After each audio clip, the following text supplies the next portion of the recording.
Hello friends, আমি মহুয়া মাসুমস কিচেনে সকলকে অনেক অনেক স্বাগত জানাই। আমি আজকে চলে এসেছি আপনাদের সঙ্গে ফুলকপি রেসিপি শেয়ার করব বলে। তো বন্ধুরা, প্লিজ আমার এই ভিডিওটা প্রথম থেকে শেষ পর্যন্ত দেখবেন আর লাল রঙের বাটনটি সাবস্ক্রাইব করে রাখবেন এবং বেল আইকনটি ক্লিক করে রাখবেন যাতে আমার রান্নার সমস্ত নোটিফিকেশান পেয়ে থাকেন আপনারা। আর ভিডিওটা দেখে যদি ভালো লাগে তাহলে লাইক, কমেন্ট অ্যান্ড শেয়ার করতে ভুলবেন না। তো আমি আজকে বানাবো ফুলকপির রেজালা।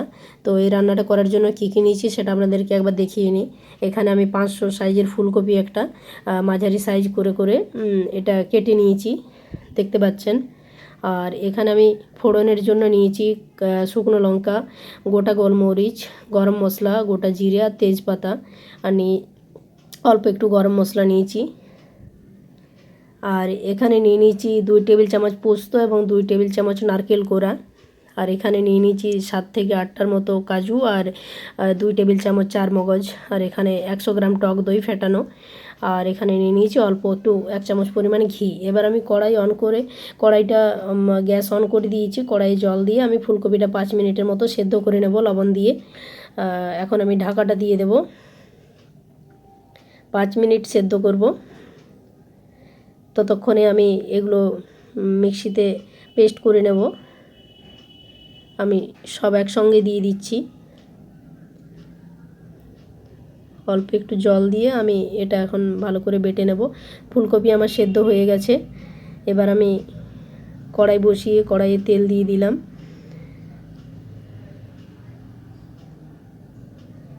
ফুলকপিগুলো আমি হালকা করে ভেজে নেব। দিয়ে দিলাম 1 টেবিল চামচ ঘি।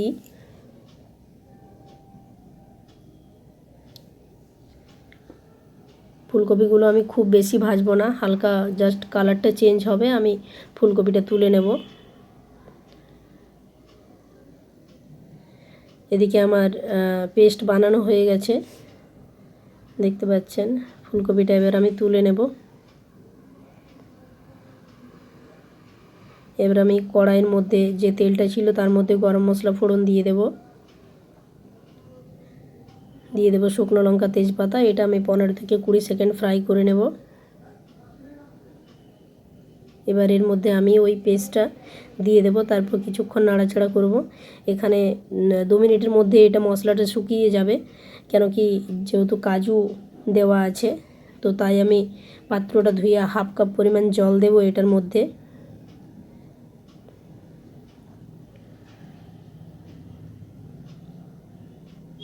এবার এটাকে আমি ভালো করে ফুটিয়ে নেব কিছুক্ষণ।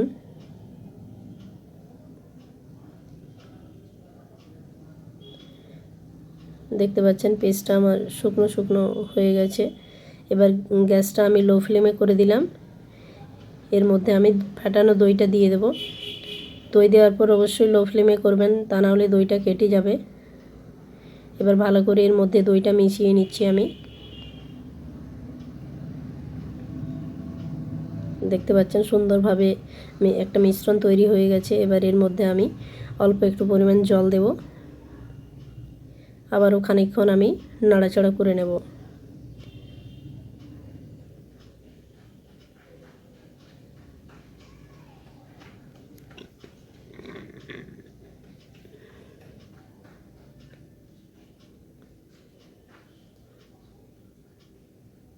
এবার গ্যাসের ফ্লেমটা আমি হাই করে দিলাম। এর মধ্যে দিয়ে দেব ফুলকপিটা দিয়ে আমি কিছুক্ষণ নাড়াচাড়া করে নেব আবারও।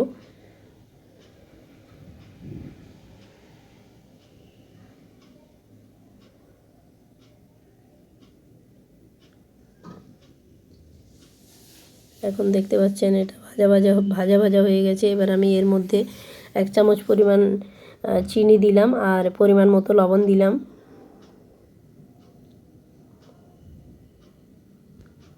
এবার আমি এর মধ্যে 1 গ্লাস গরম জল দিয়ে দেব ফুলকপিটা সেদ্ধ হওয়ার জন্য।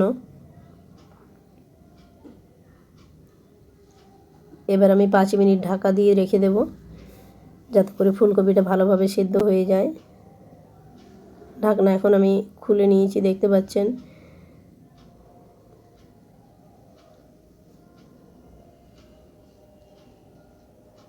আর এর মধ্যে দিয়ে দেবো আমি এবার গরম মশলার গুঁড়োটা।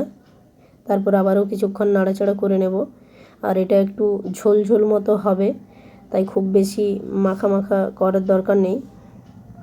এবার আমি এটা নামিয়ে নেব। এবার গার্নিশিংয়ের জন্য অল্প একটু ধনেপাতা কুচি আমি এর মধ্যে উপরে ছড়িয়ে দিলাম। তো বন্ধুরা, আপনারাও এভাবে বাড়িতে বানাবেন, আর খেয়ে কেমন লাগলো সেটা আমাকে কমেন্টের মাধ্যমে জানাবেন। খেতে খুবই সুস্বাদু লাগে এটা। তো মাঝে মাঝে আপনারাও বাড়িতে বানান। তো আজকের মতো এখানেই শেষ করি, পরদিন আবার নতুন কোনো রান্না নিয়ে